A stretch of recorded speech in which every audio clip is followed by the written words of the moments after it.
district ki Waithou gi Leikai mangada water supply gi Eshing Fanghallagani Haibagi Chap Chana THAJBA mari LEINABA SINGNA tha asigi 15 FAOBDA PIDRAGADI THANGNABA NUMIT January gi tang 13 tagi AKANBA KHONGJANG CHANGSILLAGANI HAINA Waithou Educated Youth Association Waithou gi Secretary NAOREM ABOTHOI na FONGDOKKHRE wafam asing asi WEYA amadi Waithou apunba maira paibina sinduna Waithou da pangthokhiba paugi mifam amada NAOREM ABOTHOI na FONGDOKKHREBani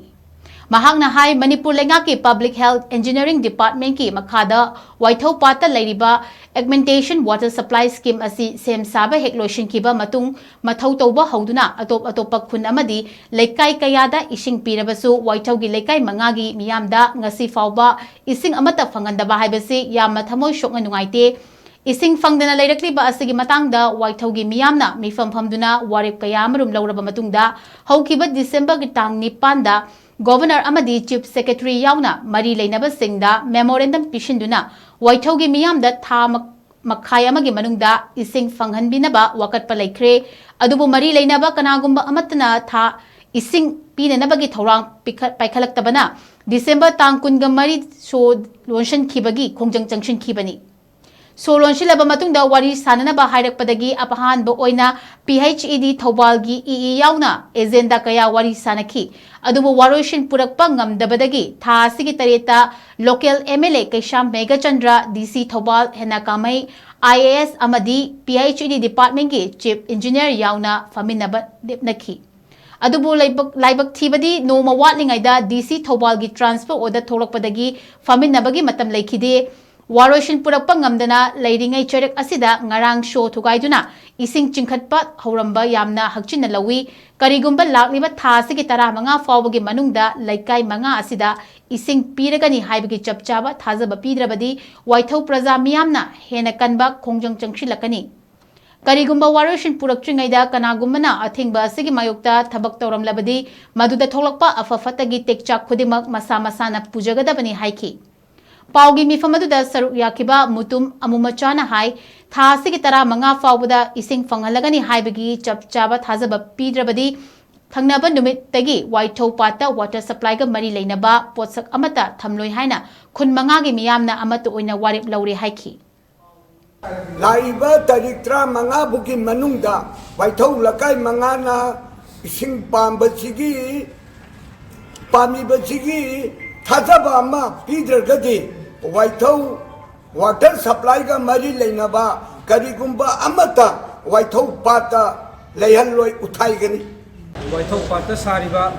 water supply scheme asina Waithou ki akoibada leiriba Leikai singda ising pibi nabagi namakta ising pibi haina mari LEINABA authority department amadi governor yauna ai basirol ama haukiba tarik 9 2025 Satrainthoi asida pisan jakrabagi matung numit 15 gi manungda prajada sabsaba THAJBA ama pibinaba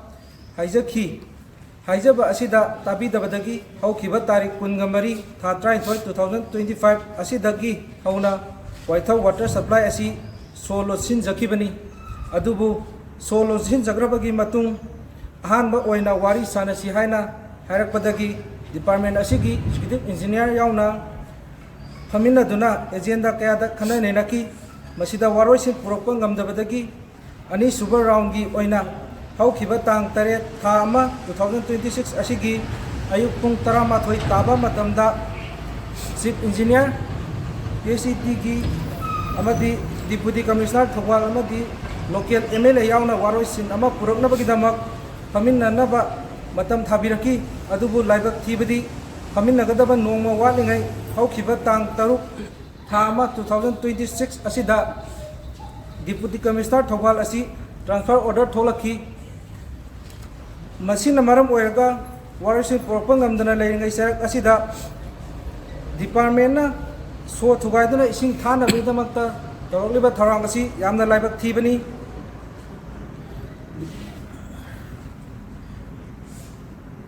amadi lakliba tang 15 tha ama 2026 asi FAOBDA manungda yasinaba puraktuna sabsaba THAJBA ama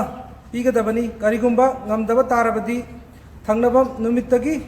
Waithou Praja Mayam Punduna Azova Hena Kanba agitation gas sanction of the Makta Sim Sabalo Jare Adu Sungsoi Darasu Yasinava Proctragadi THAJBA Adu Loinana Yasanava Proctring Manu Asida Ishing Piba Thaba Toroklabadi Maduda Apavata Daita Department Amadi Housing Ladybug PR Sakar Asina Puzagadabani Amadi Mari Lainaba